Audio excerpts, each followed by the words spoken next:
नमस्कार.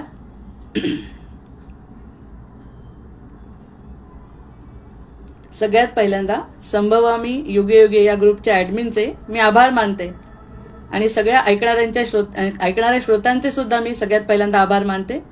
अनेन प्रियताम देवो भगवान जानकी पती श्रीरामचंद्र पूर्वेशाम अस्माकं कुलदैवतम. श्रोता वक्ता श्रीराम समर्थ. जय जय रघुवीर समर्थ. जय जय रघुवीर समर्थ. जय जय रघुवीर समर्थ. वक्रतुंड महाकाय कोटि सूर्य समप्रभ निर्विघ्नं कुरु मे देव सर्वकार्येषु सर्वदा. या कुंदेन्दु तुषारहार धवला या शुभ्रवस्त्रामृता या वीणावरदंड मंडितकरा या श्वेत पद्मासना या ब्रह्माच्युत शंकर प्रभृतिभिर्देवैर् सदा वंदिता. सा मां पातु सरस्वती भगवती निःशेषजाढ्यावहा. ब्रह्मानन्दं परमसुखदं केवलं ज्ञानमूर्तिं ब्रह्मानन्दं परमसुखदं केवलं ज्ञानमूर्तिं. सशङ्खचक्रं सकिरीटकुण्डलं सपीतवस्त्रं सरसीरुहेक्षणं सहारवक्षस्थलकौस्तुभश्रियं नमामि विष्णुं शिरसा चतुर्भुजं. एकादशीच्या सगळ्यांना खूप खूप शुभेच्छा. करचरणकृतं वा कायजं कर्मजं वा श्रवणनयनजं वा मानसं वा पराधं विहितमविहितं वा सर्वमेतत् क्षमस्व. जय जय करुणाब्दे श्रीमहादेव शंभो. सानन्दमानन्दवने वसन्तम् आनन्दकन्दं हतपापवृन्दं वाराणसीनाथमनाथनाथं श्रीविश्वनाथं शरणं प्रपद्ये. मनोनिवृत्ति परमोपशान्ति सातीर्थवर्या मणिकर्णिका च सातीर्थवर्या मणिकर्णिका च. अशा पद्धतीने आजच्या एकादशीच्या दिवशी मिळालेल्या संधीचा आपण जास्तीत जास्त चिंतन आणि मनन करून उपयोग करून घेऊ. तसा तर दिवस कोणताच वाईट आणि चांगला असा नसतो, पण ज्या दिवशी काही विशेष दिवस असे असतात की ज्यावेळी भगवंताची कृपा असते असं म्हणतात सगळेजण. एकादशीचा दिवस आणि त्यातल्या ही द्वादशी लागलेली आहे, त्यावेळी अशा प्रकारचं मनन चिंतन होणं म्हणजे खरंच ही परमेश्वराची कृपा आहे असं समजूनच आपण आपल्या चिंतनाला प्रारंभ करू. बघा, कालपर्यंत आपण जे बघतोय ते आपण म्हणतोय की आत्मा ब्रह्मांडामध्ये फक्त दोनच गोष्टी आहेत. साध्या साध्या गोष्टींनी जर समजावून घ्यायचं असेल तर आधी मोठ्या गोष्टी समजून घेतोय आपण, चिंतन करतोय, मनन करतोय, निजध्यास त्यावरती करतोय. ते चिंतन मनात ठेवून आपण ऐकल्यानंतर आणि मनामध्ये जे काही तरंग उठतात त्या तरंगांचा अनुभव घेणे म्हणजे दर्शनशास्त्र. ज्ञानापेक्षाही तो अनुभव घेणे हे सगळ्यात महत्वाचं आहे. हे तंत्र आपण पहिल्यांदापासून लक्षात ठेवायचं आहे की हे जे ज्ञान आहे ते ज्ञान रूपाने म्हणण्यापेक्षा अनुभवासाठी घ्यायचंय. जितकं मोठं चांगलं समजेल समोरचं, समोर काहीतरी भव्य दिव्य आहे असं जेव्हा आपण म्हणतो तेव्हा ते भव्य दिव्यतेकडे आपलं आकर्षित होणं मन, आणि ते आकर्षित झाल्यानंतर मनापासून आवडल्यानंतर त्यावरती मनन चिंतन आणि अनुभव घेणे हे दर्शनशास्त्राचं वैशिष्ट्य आहे. आपण प्रत्येक घटक अशा दर्शनशास्त्राच्या दृष्टीनेच बघायचा की प्रत्येक क्षणाचा अनुभव आला पाहिजे आणि अनुभवातून ती गोष्ट सिद्ध झाली पाहिजे. एक कण का आनंद आपल्याला मिळवता आला तरी ते आपल्याला ज्ञानापेक्षाही महत्वाचं आहे. ज्ञानापेक्षाही ती गोष्ट महत्वाची आहे असं शंकराचार्य सारखे म्हणतात. अद्वैत सिद्धांत जर कळायचा असेल तर तो अनुभवावर आधारित आहे, ज्ञानावर अनुभव अवलंबून नाही आहे असं त्यांचं पहिलं तत्व आहे. म्हणजे प्रॅक्टिकल महत्वाचं आहे आणि थिअरीपेक्षा. हा सगळ्यात कठीण असा बदल असल्यामुळे विषय कठीण वाटतो. आता बघा, आपण जो काल चिंतन करतोय ब्रह्मांडामध्ये दोनच गोष्टी आहेत. दोनच गोष्टी आहे म्हटल्याबरोबर हे सगळं जे दिसतं ते दोन गोष्टींमध्ये विभागल्या गेलं ही सगळ्यात मोठी संकल्पना आहे. ब्रह्मांड जर असेल तर ब्रह्मांडाचा जर विचार केला तर ब्रह्मांडामध्ये फक्त दोन गोष्टी आहेत आणि त्या दोन गोष्टी म्हणजे एक तर ऊर्जा आहे आणि दुसरा पदार्थ आहे. एक ऊर्जा आहे आणि दुसरा पदार्थ आहे. मग पदार्थ आणि ऊर्जा ह्याच्या व्यतिरिक्त तिसरी गोष्ट नाही आहे. ऊर्जा दिसत नाही आणि पदार्थ दिसतात हा भेद आपण डोळ्यांनी बघू शकतो पदार्थांचा. कोणतेही पदार्थ म्हणून आपण म्हणतो फिजिक्स जे पुढे पुढे जात आहेत ते समजू शकतात जे दिसतंय ते, जे डोळ्यांनी दिसतंय. आणि ज्या ठिकाणी डोळ्याची दृष्टी थांबते तिथून परमार्थाकडे वळावं लागतं, म्हणून गुरुची कृपा लागते. म्हणजे ज्या गोष्टी दिसत नाही त्या समजून घ्यायच्या, म्हणजे ऊर्जेकडे जायचं आहे. पहिला 2 घटक आहेत, ऊर्जा आणि वस्तू म्हणजे पदार्थ. आता मग ऊर्जा कोणती? आत्म्याची ऊर्जा म्हणजे शक्ती, सगळ्या प्रकारची शक्ती. ती आत्मा ही ऊर्जा आणि शरीर हा पदार्थ. शरीर हा पदार्थ, देहाचं नश्वरत्व त्या ठिकाणी आहे. शरीर हा पदार्थामध्ये गणला जातो आणि त्याचं सुद्धा उदाहरण आपल्याला कळतंय की शरीर हा पदार्थामध्ये कसा काय गणला जातो. आता आपल्या जन्मापासूनचा जरी विचार केला आणि तो विचार आपण करत नाही हा प्रश्न आहे. प्रत्यक्षात तसे मनामध्ये प्रश्न असतात बरेचदा की जे घडून गेलंय त्यावर आपण विचार करत नाही आणि नंतर त्या गोष्टी विसरून जातो, विस्मरणात जातो. ते विस्मरणात गेल्यामुळेच तर खरं नुकसान आहे. सगळ्यात मोठा अडथळा हा आहे. तर समजा ही आई जेव्हा जन्म देते या बाळाला, त्यावेळी तिला सुद्धा 2 महिने कळत नाही की आपल्या पोटामध्ये बाळ आहे. मग हे जर कळत नाही म्हणजे ती ऊर्जा शक्ती तिच्या पोटामध्ये स्थापन झालेली आहे. ती ऊर्जा शक्ती स्थापन झाली हे तिला 2 महिन्यानंतर कळत आहे. मग ही शक्ती आहे हे समजायला पाहिजे. ती शक्ती जी कळलीच नाही 2 महिने आणि 2 महिन्यानंतर कळतंय की आपल्या शरीरामध्ये एक जीव तयार होतोय. मग ही जी ऊर्जा आहे म्हणजे ऊर्जेची स्थापना झाली जी आपल्याला कळली नाही. मग जे कळत नाही त्याकडेच तर जायचं आहे ना. जे कळतंय ते तर देह येणारच आहे पुढे. मग हा स्पष्ट संकेत आहे की सगळ्यात पहिल्यांदा ऊर्जा आणि पदार्थ जर असतील तर पहिल्यांदा कळलं नाही, स्थापना झाली. आणि ते जेव्हा झालं तर याचा अर्थ तो सूक्ष्मजीव केव्हा आला, कसा आला, कुणी बोलवलं, त्या जीवानी सुद्धा म्हटलेलं नाही अजूनपर्यंत की मला जन्माला घाल. म्हणजे कोणीच कोणाशी बोललेलं नाही देवाशी ना. आईने फक्त बाळ पाहिजे असं म्हटलं आणि बाळाच्या या दृष्टीने जेव्हा ती विचार करते तर मी तसं कळलंच नाही केव्हा आलं. म्हणजे या गोष्टीमध्ये तिचा काही हात नव्हता. हे गोष्टी जी ऊर्जा स्वरूपामध्ये बाळाचं स्थापना झाली ती तिला सुद्धा कल्पना नाही आणि बाळाला सुद्धा कल्पना नाही. आणि हे सगळं असताना मग काही दिवसांनी कल्पना मातेला नसते, काही दिवसांनी चेहरा तयार होतो, याची पण कल्पना नाही. आतमध्ये काय आहे ते काहीच कळत नाही. हे आत्म्याकडे जर जायचं असेल थोडंसं तर काहीच कळत नाही. आतमध्ये आलेला जीव 2 महिने कळला नाही. तो जीव होता तो कोणत्या स्वरूपात होता, काय होता कळलं नाही. आणि 2 महिन्यानंतर किंवा आणखी काही बदल होत गेले, आपल्याला काही विज्ञानात जायचं नाही.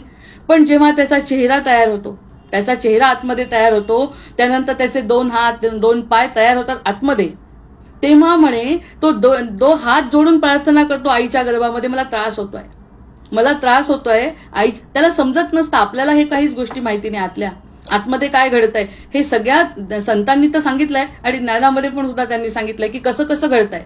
मग हे सगळं जर घडलं तर तो हात जोडून प्रार्थना करतो देवाला हात जोडून प्रार्थना करतो की म्हणतो मला ह्या संकटातून सोडव, मला हा जो त्रास आहे ना अंधाऱ्या कोठडीत राहण्याचा त्याचा मला त्रास होतो असं देवाला बोलतो. इथे आईचा संबंधच नाही अजून.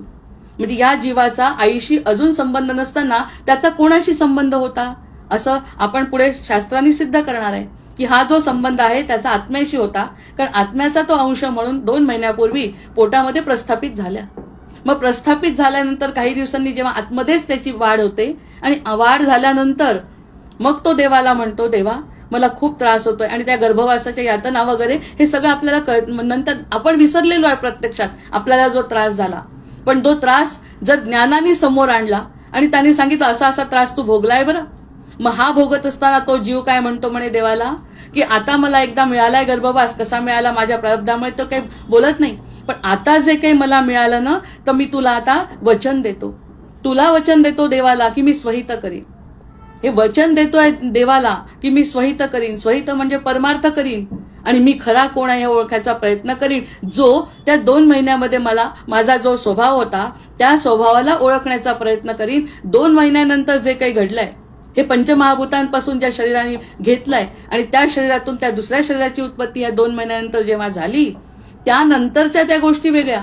पण ते करायच्या आधी जे 2 महिने संवाद झाले, जेव्हा तो जीव आला तेव्हा त्यांनी त्या भगवंताला म्हणे सांगितलं की मी विसरणार नाही आणि माझा हा जो जन्म आणि त्यातल्याच मनुष्य जन्माबद्दल ते अगदी लागूच आहे. बाकीच्यांना तर हे भोगयोनी असल्यामुळे हा प्रश्नच नाही. मग त्यांनी जेव्हा देवाला वचन दिलं आणि देवानी सुद्धा त्याला म्हटलं हो तथास्तु, तू असंच कर, म्हणजे शक्यता आहे तुला माझ्यापर्यंत पोहोचण्याची शक्यता आहे, हे वचनच घेतलंय. म्हणजे यांनी वचन दिलं आणि देवानी दिलं पण प्रश्न असा, स्वहित करीन परमार्थ करीन, मग तो आत्मा असं अज्ञान पण काय झालं, जसं या देहाचं आवरण आलं, आतमध्ये जसा देह तयार झाला पंचमहाभूतांपासून, जल वायू आकाश वगैरे यापासून, जसं त्याचं पृथ्वी तत्वापासून त्याचा देह निर्माण झाल्याबरोबर मग आपल्याला जेव्हा बाहेर पडतो तेव्हा अज्ञानाचं आवरण हे सगळं विसरतो. देवाला सांगितले ते 2 महिने विसरतो. दुःख सुद्धा विसरतो जे पोटामध्ये झालंय, गर्भवासाचे दुःख आहे ते सगळं विसरतो. ही पण भगवंताचीच लीला आहे बरं, हे काही वेगळं नाही. त्या लीलेतून बाहेर काढण्यासाठी सद्गुरूंना ठेवलंच आहे पुढे. मग हे जेव्हा घडतं, अज्ञानाचं आवरण, माया, आई दिसते, आपलं कुटुंब दिसतं, हे सगळं घडल्यानंतर समाज दिसतो. ह्या सगळ्याप्रमाणे त्याची बुद्धी तशी तशी बदलत जाते. जे दिलेलं वचन ही विस्मृती होते. ही जी विस्मृती आहे ना, ती जागृत करण्याचं काम सद्गुरू करतात. अरे तू भगवंताला म्हणे जन्माआधी सोहम सोहम, जन्माच्या आधी सोहम सोहम, मी कोण आहे याचा शोध घेईन. जन्माआधी सोहम सोहम, जन्मानंतर कोहम कोहम. जन्म झाल्याबरोबर मी कोण, आधी म्हणतो मी तूच आहे, आणि नंतर जन्म झाल्याबरोबर मी कोण आहे समजत नाही. न समजताना व्यवहार सुरू होतात आणि विस्मृतीमध्ये जातो. आणि हे सगळं विस्मृतीमध्ये घडतं. झालेलं दुःख आणि सगळे काही वचन वगैरे जे देवाला दिलेले आहे ते विसरतो. हे वचन दिलं कशावरून म्हणतो, कारण तो आत्म्याचा अंश आहे, जे आईलाही माहिती नसताना तो स्थापित झालेला आहे. म्हणजे त्या दोघांचा संवाद झालेला आहे आतमध्ये, भगवंताचा आणि त्या जीवाचा. आणि त्या जीवानी त्याला वचन दिलंय आणि ते विसरतोय, कारण त्याची माया भगवंताची. याच्यासाठी एक यांचं शुकासारिक हे पूर्ण वैराग्य ज्याचे, शुकाचार्यांचं उदाहरण आहे या ठिकाणी. शुकाचार्यांनी कळलं होतं की जसा मी आईच्या गर्भातून बाहेर पडेन तर मला माया पकडणार आहे, मी मायेच्या अधीन होणार आहे. त्यामुळे एक तर तो निघायलाच तयार नाही पोटातून, पण जेव्हा निघाला तेव्हा तडक पळत सुटला, कारण मला मायेच्या अधीन राहायचं नाही. हे त्यांना ज्ञान होतं. आपण विसरतो, कारण सर्वसाधारण जीव जे जन्माला येतात ते मायेमध्ये जातात. ही भगवंताची लीला आहे जी शुकाचार्यांना लागली नाही. त्यामुळे वडिलांना शेवटी मागे मागे जावं लागलं. अरे बाबा, मी तुला असं काही शिकवत नाही, तुला परमार्थाच्या दृष्टीने पुढे नेतो, पण तो ऐकायला तयार नाही. मला मायेपासून दूर राहायचंय. हे एवढे सजग आणि विवेकी जीव होते ते. ह्या सर्वसाधारण जीवांचं काय घडतं, ते दिलेलं वचन, तो दिलेला त्रास, आपल्याला झालेला त्रास सगळं विसरतो आणि सगळं विसरून आपला जन्म होतो. मग जन्म झाल्यानंतर हे सगळं आई वडील आणि समाज, हे बरोबर आहे, हे सगळं आपल्या प्रारब्धाने मिळालं, हे सगळं छानच आहे. ही सुद्धा भगवंताची लीला आहे. त्यांनी बरोबर त्या ठिकाणी आणून ठेवलंय जिथे आपल्याला आवश्यकता आहे. ऋणानुबंध जिथे आहे तिथे. ते सगळं जरी खरं असलं तरी पण मी कोण, जन्माआधी सोहम सोहम, जन्मानंतर कोहम कोहम, कोडे हे सुटण्यासाठी चिदानंद रूपम शिवोहम शिवोहम. हे जर कोडं सुटायचं असेल आयुष्याचं तर फक्त चिदानंद रूपम शिवोहम शिवोहम म्हणावं लागेल. आधी सोहम सोहम त्याला वचन दिलंय, त्यानंतर कोहम म्हणून जरा भरकटलो, मायेमध्ये अडकलो, आनंद घेतला. पण तो आनंद होता का, ते सुख आणि दुःख होतं. ते जे घेतला अनुभव ते सुख आणि दुःख होतं. मोठं अज्ञान हे होतं की मी म्हणजे हा जीव आहे. खरं म्हणजे 2 महिन्यानंतर पंचमहाभूतांपासून घेतलेल्या शरीरापासून जन्म झाला आणि प्रत्यक्षातले पहिले 2 महिने तो विसरला. ही जी मोठी विस्मृती आहे, जे वचन दिलंय भगवंताला, हे कितीतरी ठिकाणी सिद्ध केलं भक्तियोगामध्ये. आपण भक्तियोगाचा विचार करत नसल्यामुळे आपण ह्याच गोष्टीचा विचार करतोय की विस्मृती झाली. आणि विस्मृती म्हणजेच अज्ञान. सगळ्यात मोठं अज्ञान मी कोण आहे. अरे इतर कशाचा शोध घ्यायचा नाहीये, फक्त तू स्वतः कोण आहे याचा शोध घेण्याचं वचन तू परमेश्वराला दिलंय आणि परमेश्वर ते सिद्धही करणार आहे. फक्त तुला आता त्यासाठी जागृती करावी लागेल. आणि ती जागृती करण्यासाठी आपण जे काही कमवलंय आतापर्यंत बुद्धी, ती या सगळ्यांच्या गुरुकृपेनी आणि वक्रतुंड म्हणजे आपल्या गणपतीच्या कृपेनी शिवापर्यंत जायचं. शिवोहम शिवोहम म्हणायचंय आपल्याला. जर असं असेल तर या सगळ्या गोष्टी तू विस्मृतीत गेलेल्या तुला जागृती द्यावा लागेल. आणि ही जी जागृत अवस्था आहे ती फक्त सद्गुरू करून देतात. पूर्वपुण्य आहे, भाग्योदय आहे. या सगळ्या गोष्टी फक्त म्हणजे सत्संग घडणे सुद्धा भाग्योदय आहे असं शंकराचार्य म्हणतात. जर हा सत्संग घडला, सत्संगाकडे आपली वृत्ती गेली, कुठूनही असो, ते गुरु तर कोणत्याही रूपात येतात. हे पहिल्या दिवशीपासून सांगतोय, कोणत्याही स्वरूपामध्ये गुरु येऊ शकतात. त्यामुळे ती जर सत्संगती घडली आणि ते घेण्याची इच्छा झाली तर ती विस्मृती जी झाली होती ती बाकी जागृतीमध्ये परिवर्तन होतं. आणि मग ती जी तळमळ आहे ना, ती कशाची तळमळ आहे, भगवंताच्या भेटीची तळमळ आहे. कारण त्याचा मी अंश आहे, हे वचन मी दिलेलं आहे. हे विसरल्यामुळे आपण म्हणतो की मग ब्रह्मानंदम परमसुखदम. आता सच्चिदानंद रूपाय विश्वोत्पत्त्यादी हेतवे. सच्चिदानंद रूपाय, ते खरं रूप आहे, आनंदाचं स्वरूप आहे. जे ब्रह्मानंदमध्ये गुरुच्या बाबतीत म्हणतोय ते सगळं स्वरूप म्हणजे भगवंत आहे. मग भगवंत जसा आहे तसाच मी आहे, त्याचाच अंश आहे. थोडं हे वरवरचं जे आवरण आलं की नाही देहाच्या बाबतीत, म्हणजे ऊर्जा आणि पदार्थ. ऊर्जेला काही फरक पडत नाही आणि पदार्थाला सगळा फरक पडतोय. ज्या ठिकाणी मर्यादा आहे पदार्थांमध्ये, पदार्थांपासून बनलेल्या शरीराला मर्यादा आहे. मग आता आपण म्हणायचं की खरंच आत्म्याचं अस्तित्व आहे का? एवढं सांगितलं पण हे नुसतं वरवरचं झालं की आतमध्ये असं घडतं, कुणी बघितलं? हे दुःख होतं आम्हाला, कुणी बघितलं? आम्हाला तर काहीच आठवत नाही. जसा जन्म झाला फक्त एकदा रडतो, एकदा रडल्यानंतर जे हास्य सुरू होतं की त्यानंतर अशा पद्धतीने रडतच नाही की मी कशाला जन्माला आलो. उलट असं वाटतं जन्माला तर हे करू ते करू, आणि मायेच्या अधीन जीव काम करायला लागतो, कर्तव्य करायला लागतो, कर्म करायला लागतो. हे तर सगळं विसरून गेलेलं आहे. मग माया ह्याला काय म्हणू शकतो आपण? माया आहे का? तर कठोपनिषदामध्ये म्हटलंय, न जायते म्रियते वा विपश्चित, न जायते म्रियते वा विपश्चित, नायम कुतश्चिन्न प्रभू न कश्चित, अजो नित्य शाश्वतोयम पुराणो, न हन्यते हन्यमाने शरीरे. कठोपनिषदामध्ये म्हटलंय की आत्मा जन्मत नाही आणि मरत नाही. आत्मा जन्मतही नाही आणि मरत नाही, ती ऊर्जा. मग ऊर्जा कधी संपत नाही, ऊर्जा फक्त बदलते, ऊर्जा फक्त आपलं रूप बदलते. हे कठोपनिषदामध्ये सांगितलंय. नंतर आपल्या भगवद्गीतेमध्ये म्हटलंय, वासांसी जीर्णानि यथा विहाय नवानि गृह्णानि नरोपराणि तथा शरीराणि विराह जीर्णान अन्यानि संयाति नवानि देही. त्या ठिकाणी मराठी सांगते की जुनाट वस्त्रे टाकून सारी, नववस्त्रे मग जीव घेई, जीर्ण शरीरे त्यागुण आत्मा तैसे नरतन मग घेई. जुनाट वस्त्र टाकतो तो आत्मा आणि नवीन शरीरामध्ये जातो. त्या प्रारब्धाबद्दल आपण नंतर बोलतोय. आपलं शरीर सोडतो आणि नवीन शरीर धारण करतो. जसं आपण वस्त्र बदलतो तशा प्रकारचा हा आत्मा शरीर बदलतो. म्हणजे शरीर निघून गेलं आणि आत्मा तोच आहे. म्हणजे आत्म्याला काहीही दुखापत होत नाही, होऊ शकत नाही. वांसांसी जीर्णानि यथा विहाय नवानि गृह्णानि नरोपराणि तथा शरीराणि विराह जीर्णान अन्यानि संयाति नवानि देही. नवीन नवीन प्रकारचा देह घेत आत्मा पुन्हा पुन्हा जन्म घेतो. आत्म्याला सुख नाही, दुःख नाही, तो आनंद स्वरूप आनंद, परमात्म्याचा जो आहे आनंद, तो आनंद काही क्षणासाठी या देहामध्ये येतो. आता या देहामध्ये एक तर दुःख आहे किंवा मुक्ती आहे. या देहामध्ये दोनच गोष्टी पुन्हा, जसं पहिल्यांदा पाहिलं, पदार्थ आहे आणि ऊर्जा आहे. ऊर्जा आणि पदार्थ. मग ह्या पुन्हा दोन गोष्टी, जर आपण जन्माला आलो तर एक तर दुःख आहे किंवा मुक्ती आहे. दोनच गोष्टी आहेत. दुःख असेल, दुःखाने किंवा सुखाने जर आपण पुन्हा जन्म घेतला, काल जसं आपण बोलतोय त्यावरती जर पुन्हा घेतला तर पुन्हा जन्म, आणि मुक्त होत असेल तर बाकी यामध्ये पुन्हा येण्याचं हरकत नाही, आत्मा मुक्त होतो. शरीराचा काही प्रश्न नाही. आत्मा जो दुसरं वस्त्र घेणार होता ते वस्त्र न घेता तो कोणत्याही प्रकारच्या वासना नसल्यामुळे तो मुक्त झाला. म्हणजे दोनच गोष्टी पुन्हा ब्रह्मांडामध्ये, दोनच गोष्टी, आणि जीवनामध्ये सुद्धा दोनच गोष्टी, एक तर दुःख किंवा मुक्ती. दुःख असेल, पुन्हा पुन्हा जन्म, आपला सुद्धा कितवा आहे माहिती नाही. मग अजूनही जर आपल्याला तेच करायचं असेल तर दुःख स्वरूपामध्ये आणि संसाराच्या स्वरूपामध्ये आणि पदार्थाकडे आपलं लक्ष जाईल. आणि जर मुक्तीकडे लक्ष जायचं असेल सद्गुरूंकडे तर बाकी मुक्तीची शक्यता आहे. शिवोहम शिवोहम त्याचा शोध घ्यायचा आहे ना. तर मग गर्भावस्थेतला जीव आणि त्याच्या यातना आणि त्याची स्मृती जागृत होते. कुमीभूत कुशो दुःखी दुर्गंध मलपूरिते गर्भे वसतिनंतुस्तु कथम सुखमवाप्नुयात.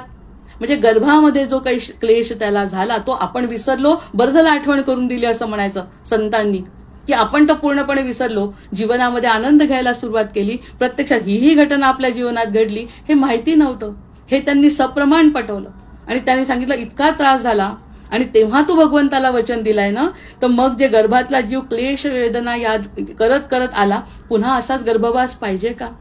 हा प्रश्न सद्गुरू विचारतात. पुन्हा जर हवा असेल तर तू माझ्याकडे दुर्लक्ष कर, पदार्थांमध्ये तुझं मन रमव, आणि पदार्थ आज ना उद्या नश्वर आहे, ते संपणार आहे. पण जे न संपणारी ऊर्जेकडे जर तुझं लक्ष गेलं, बाकी त्या ऊर्जेकडे जर लक्ष गेलं तर ऊर्जा कशी आहे? नितळ आहे, निर्विकल्प आहे, निराकार आहे. अशा प्रकारचा जर जीव त्याकडे वळला आणि मग त्याच्यामध्ये जर जसं आपण त्या देवाला दिलेलं वचन जर त्यांनी पाळलं तर मग बाकी पुन्हा येणं नाही, पुन्हा जन्माला येणार. वस्त्र बदललं म्हणजे पूर्णच टाकून दिलं. मग ते त्यावेळी असं म्हणतो की ते वस्त्र टाकलं म्हणजे टाकलं, पुन्हा त्याला जन्म नाही. मग दोनच गोष्टी आहे, एक तर पुन्हा जन्माला या, नीच योनीत किंवा उच्च योनीत किंवा माणसाच्या योनीत किंवा कोणत्या तरी, किंवा सगळं संपवून टाका. मग सगळं संपवून टाकण्यासाठी काही माहिती जर मिळाली तर संपवण्याकडे लक्ष तरी जाईल कमीत कमी.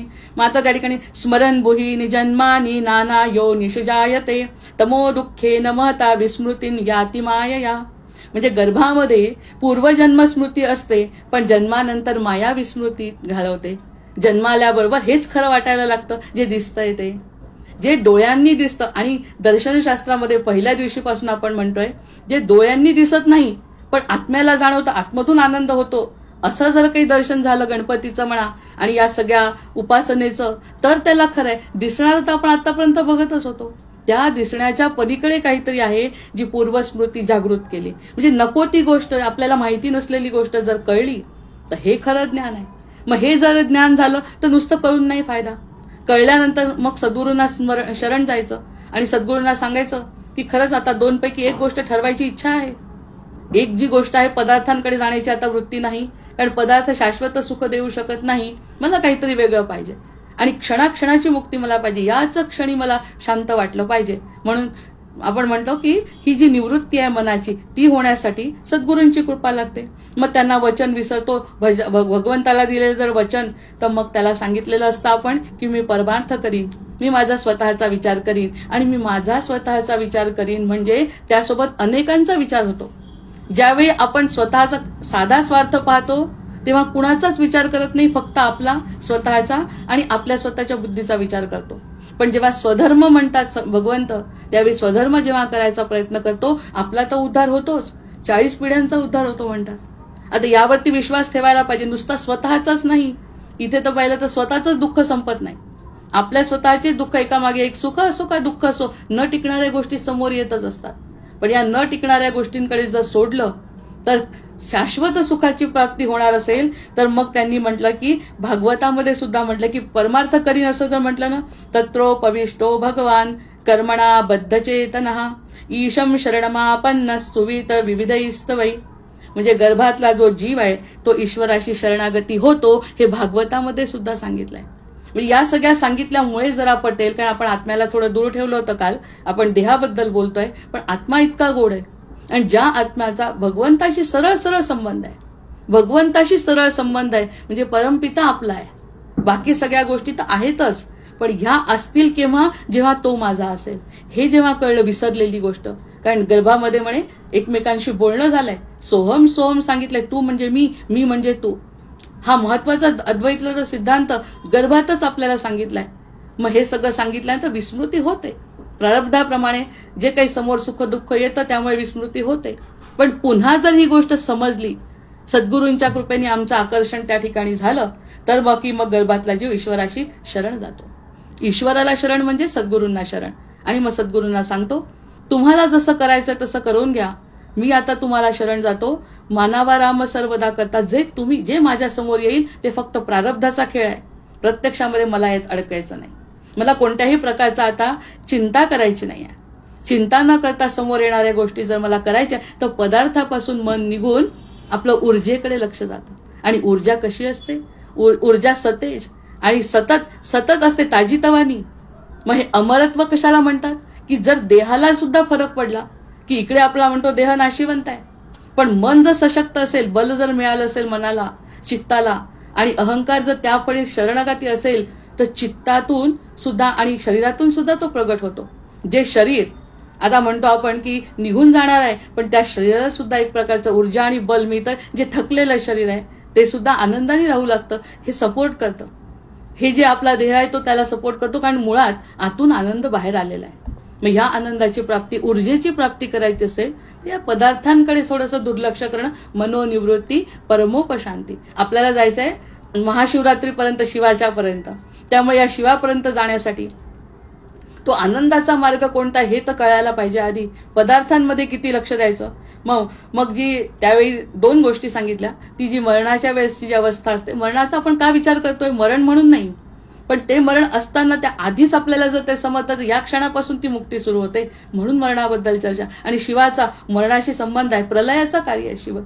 शिव हा प्रलयाचा द्योतक आहे, आर्द्रा नक्षत्र आहे. मग या सगळ्या गोष्टी जर कळायच्या असतील तर ते कळत असताना आपण म्हणू की 2च गोष्टी घडतात ना, मुक्ती किंवा दुःख. तर आता दुःखातून थोडं बाजूला विचार तर करून पाहू कमीत कमी मोठा, आणि मोठा विचार केल्यानंतर मग जर तृप्तीकडे विचार करायचा असेल तर तो म्हणतो क्षणात तृप्ती मिळते. काहीच नको आहे तुला काहीच नको आहे. विचार करून पहा आतमध्ये मनामध्ये शांतपणे 5 मिनिटं जे ध्यान म्हणतात शिवाचं, तो ध्यान मार्ग आपण बघत नाही, ती साधना मार्ग आपण बघत नाही, तो योग मार्ग बघत नाही, पण सगळं शेवटी एकात्रच आहे. कारण भक्ती बोलावी लागते, ज्ञान आणि योग सगळं बोलावं लागतं. तो म्हणतो 5 मिनिटं तू शांतपणे बसून पहा, तू मूळ कसा आहे. तुला असं वाटतं की मदत करावी कोणाला तरी, तो माझा गुण आहे. तुला असं वाटतं की सगळं चांगलं करावं, सगळं चांगलं सत्वगुणाचं जे काय ते सगळं माझ्याजवळ असावं, मी कधीही कोणामध्ये अडकू नये, हे सगळं तुला वाटत असतं. तू विचार कर मनातल्या मनात. प्रत्येकाने विचार केला तर खरंच कळतं आपण जे करतोय ना ते बुद्धीमुळे करतोय. बुद्धी पटवू देत नाही, बुद्धी पटू देत नाही म्हणून आपण करतोय. प्रत्यक्षात मला असं खरंच छान व्हायचंय बरं, सगळ्यांना मदत करायची आहे, सगळ्यांना सगळ्या प्रकारची मदत करून आणि कुणाला त्रास द्यायचा नाहीये, मानसिक नाही, शारीरिक नाही, उलट इतरांना सुद्धा चांगलं करावं अशी मनातली इच्छा प्रत्येकाची असते जो सत्वगुणी आहे.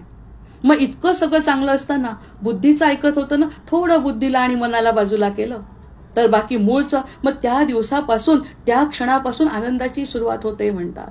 तो जो क्षण आहे इतरांना देण्याचा, आपला स्वभाव घेण्याचा पदार्थात असल्यामुळे, पदार्थाचा हा पाहिजे, तो पाहिजे, हे सगळं पाहिजे, ते सगळं पाहिजे, हे घेण्याची जी वृत्ती आहे ना ती हृदयाला पटत नाही. हे जर हृदयाचा गुण बघितला तर तो आत्मा परमात्म्याचा अंश असल्याचं लक्षण आहे. बुद्धी माईक आहे, बुद्धी 2 महिन्यानंतर तयार झाली आहे, पण 2 महिन्याचे जे गुण आहेत ना ते सगळे त्याच्या याच्यात दिसतात. आणि तसा जर तो बुद्धी शरण होऊन वागायला लागला ना तर आतल्या आतच आनंद होतो. आणि आतल्या आत जर आनंद झाला तर तो त्याच्या मनावर, चित्तावर, अहंकारावर आणि शरीरावर सुद्धा दिसतो. मग अमरत्व कसं, की अमरत्व म्हणजे सदा आनंद, सच्चिदानंद, जसा तो आहे तसा राहण्याचा जीव. निदान 1 मिनिट जरी प्रयत्न केला, तो 1 मिनिट जरी त्या जीवाला मिळाला तरी तो म्हणतो अरे असा आनंद मला कळायला लागला, असंच मला करत राहायचंय, हाच आनंद मला टिकवायचा आहे. बाकीच्या नकारात्मक गोष्टींना दूर करून तो त्या आनंदाच्या मागे राहण्याचा प्रयत्न करतो. ही मुक्तीची सुरुवात आहे, जिवंतपणी. म्हणजे पदार्थाकडून लक्ष काढून ऊर्जेकडे लक्ष नेणं, पदार्थाकडून काढायचं, ऊर्जेकडून न्यायचं. मग ते म्हणतं यम यम वापी स्मरण भाव त्यजंत्य कलेवरम तम तमे वैति कौंतेय सदा तद्भाव भावितः. म्हणजे अंतकाळी ज्या ज्या भावा स्मरुनी त्यागी देह नर. काल आपण बोललो याच्यावरती, कामनेवरती, की अंतकाळी ज्या ज्या भावा स्मरुनी त्यागी देह नर त्या भावा तो पावे पार्था त्याच भावी तो सदा स्थिर. जो ज्या भावामध्ये स्थिर असेल, 2 गोष्टी जर कळल्या की मुक्ती आणि दुःख, तर दुःखामध्ये स्थिर असेल तर पुनर्जन्म, आणि मुक्तीमध्ये स्थिर असेल त्याला कशाचं वाटत नाही, कोणत्याही प्रकारचं त्याला ताण नाही आहे. आणि तो आनंद स्वरूपामध्ये, स्वतःच्या मूळ स्वरूपामध्ये, जे 2 महिने ज्या आईच्या गर्भात असताना दिलेल्या वचनावर जर तो स्थिर असेल तर त्याला जसं पाहिजे तसं त्याला मिळू शकतं. म्हणजे तो माझ्यापर्यंत पोहोचू शकतो. कारण ते ऊर्जेचं स्वरूप आहे ना. ऊर्जेपासून ऊर्जा आपल्यामध्ये आली आणि देहामध्ये अडकल्यामुळे त्याला थोडीशी ग्लानी आली, विस्मृती झाली. आणि त्या विस्मृतीतून जर बाहेर, म्हणजे सरळ सरळ बी पेरत असताना जसं 2 बाजू विलग होतात, तसं विलग होऊन जेव्हा रोप बाहेर येतं तसं याचं मूळ रूप बाहेर येतं. म्हणजे त्यांचं म्हणणं, गुरु काय करतो, गुरु जे नाही ते काढून टाकतो आणि आहे त्याला उत्थान करतो. हे पहिल्या दिवशीचं आपलं बोलणं आहे. जे नाही ते काढून टाकतो, जे पदार्थांमध्ये लक्ष जात होतं ते न जाता आता मूळ माझ्या ऊर्जा स्वरूप जे आहे त्याचं चिंतन मी करतो, माझ्या हृदयाचं मी ऐकतो. अरे हृदयाचं ऐकण्यासारखा मोठा गोड गोष्ट नाही. हृदयासारखं त्यासाठीच तळमळतं की माझं ऐक, तू फार बुद्धीचं ऐकतो. हे द्वंद्व बुद्धीचं आणि हृदयाचं आहे. हे जेव्हा नेहमी द्वंद्व होतं त्यामध्ये बुद्धी जिंकते, जोपर्यंत पदार्थाकडे लक्ष जातं. बुद्धी म्हणते करायचं आहे ना तुला, करायचं नाही, काही अर्थ नाही, तू केल्याने तो थोडी करणार आहे. म्हणजे असं करत बुद्धी त्याला सतत मागे खेचते. ही परमेश्वराची माया आहे. पण या मायेमधून बाहेर जर पडायचं असेल तर हृदयाचं ऐकण्यासाठी, हृदयाचा मोठा गुण उदारता आहे.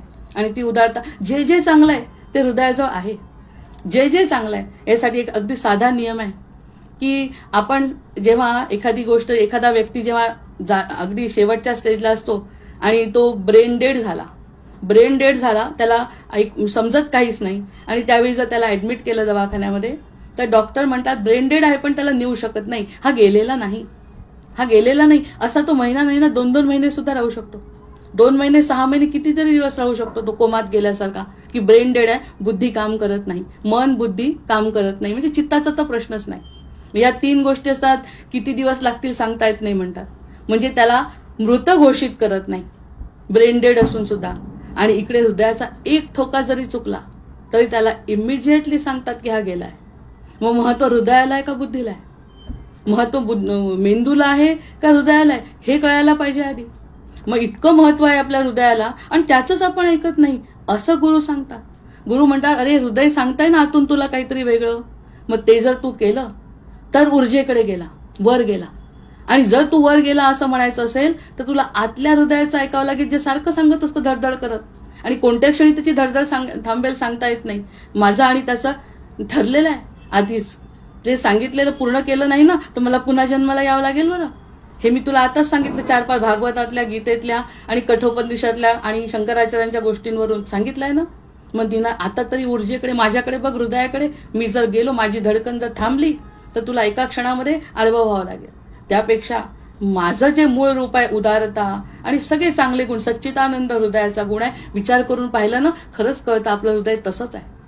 मग त्यांनी काही त्यामध्ये कमी केलं नाही. हजारो वर्षांपासून जे चाललंय तर भगवंतांनी त्यामध्ये काहीही बदल केला नाही. हा किती मोठा शिल्पकार भगवंत आहे.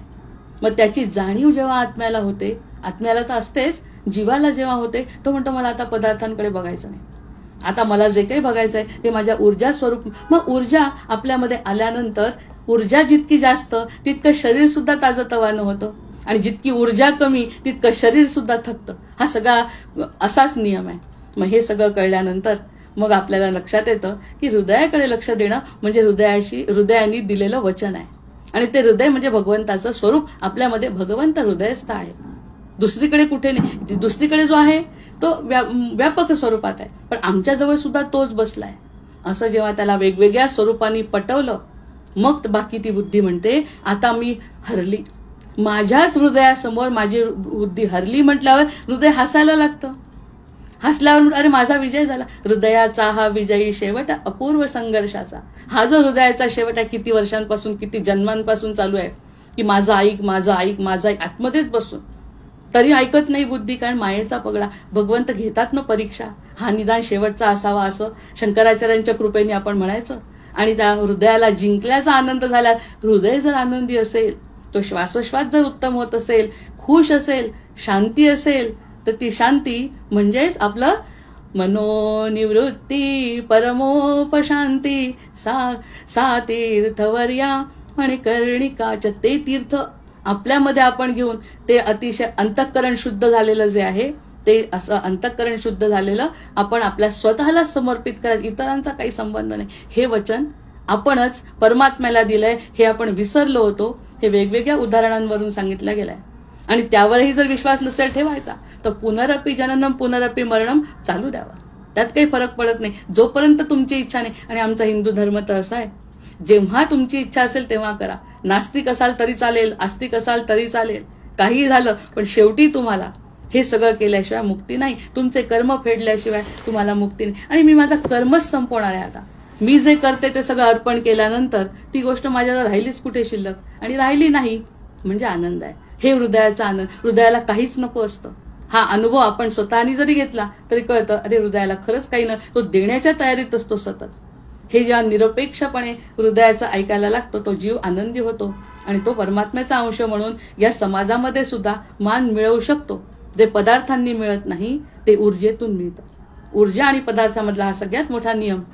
आत्म्याचा गोष्ट वेगळी आहे, त्याबद्दल नाही समजलं तरी चालेल. आपण कोणतं वचन दिलं होतं, त्या ईश्वराने आपल्याला काय सांगितलं होतं, आपण करत काय होतो ह्याची जागृती जर गुरूंनी करून दिली तर मग आपण ब्रह्मानंदम परमसुखदम केवलम ज्ञानमूर्ती हे जे ज्ञान मिळालं ते ज्ञान म्हणजे गुरु. आणि ते गुरु बाहेर उभे आहेत का? नाही, ते आतच आहे. त्या आतमध्ये आहेत आणि त्यांचं मी ऐकलं, हृदयाला आनंद झाला. असं जर घडलं तर बाकी ती शांती जी असते ती शांती आपल्या सोबत जाते. हा 5वा जो घटक आहे तो मला आता उद्या सांगावा लागेल की तो शांती आपल्यासोबत जाते, ज्यामुळे आपण भगवंताच्या सोबत सायोज्य मुक्तीला प्राप्त होऊ शकतो. यासाठी मनुष्य जन्म मिळालेला आहे. तो जर कळला तर तो कळतो फक्त 2 गोष्टींनी, एक तर 3 गोष्टींनी, पूर्वपुण्याई, सद्गुरु कृपा आणि आपला भाग्योदय. या 3 गोष्टींनी जर कळला आणि हे ज्ञान झालं. ज्ञान काय दिलं? फक्त विस्मृती होती ती जागृती केली, बस. बाकी प्रत्यक्षात वेगळं असं ज्ञान दिलं नाही. पटतं आपल्याला, आम्हाला त्रास होता, हे सगळं त्रास आम्ही जरी विसरलो तरी प्रत्यक्षात तो त्रास होता. संसारात सुद्धा त्रास होता, सुख आणि दुःख सगळं होतं. पण त्या सगळ्या सुखदुःखातून वर काहीतरी ऊर्जा आमच्या हृदयाला जाणवली आणि त्या हृदयाची ऊर्जा जर मी स्वीकारायची ठरवली तर तो रामाला किंवा आपल्या आराध्य दैवताला शरण जातो, म्हणजेच आपल्या शिवापर्यंत आपल्याला जाण्याचा तो काहीतरी मार्ग आपल्याला देऊ शकतो. जय जय रघुवीर समर्थ, जय जय रघुवीर समर्थ. भरजन भव बीजाचे, अर्जन सुख संपत्तीचे, तर्जन यमदूताचे, राम गर्जन बोला राम राम राम, बोला राम राम राम. आवाहनम न जानामि न जानामि तवार्चन, पूजांचैव न जानामि, क्षम्यतां परमेश्वर, क्षम्यतां परमेश्वर, क्षम्यतां परमेश्वर. जय जय रघुवीर समर्थ.